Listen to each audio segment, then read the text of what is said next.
واتل عليهم نبأ إبراهيم إذ قال لأبيه وقومه ما تعبدون قالوا نعبد أصناما فنظل لها عاكفين قال هل يسمعونكم إذ تدعون أو ينفعونكم أو يضرون قالوا بل وجدنا آباءنا كذلك يفعلون قال أفرأيتم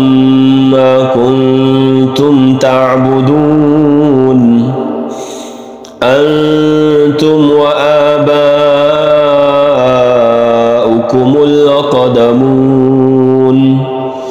فإنهم عدو لي إلا رب العالمين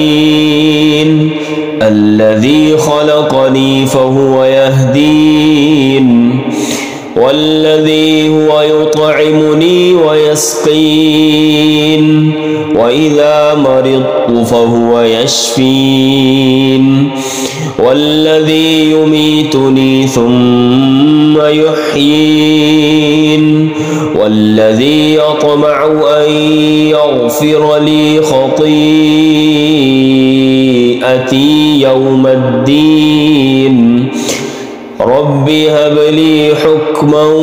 وألحقني بالصالحين رب هب لي حكما وألحقني بالصالحين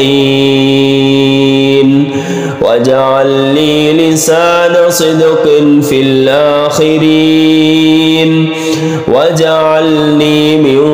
ورثة جنة النعيم واغفر لأبي إنه كان من الضالين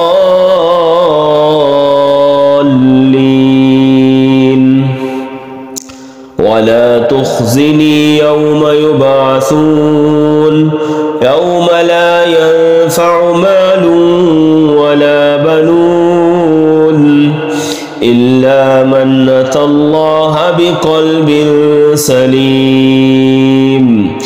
وأزلفت الجنة للمتقين وبرزت الجحيم للغابين وقيل لهم أين ما كنتم تعبدون من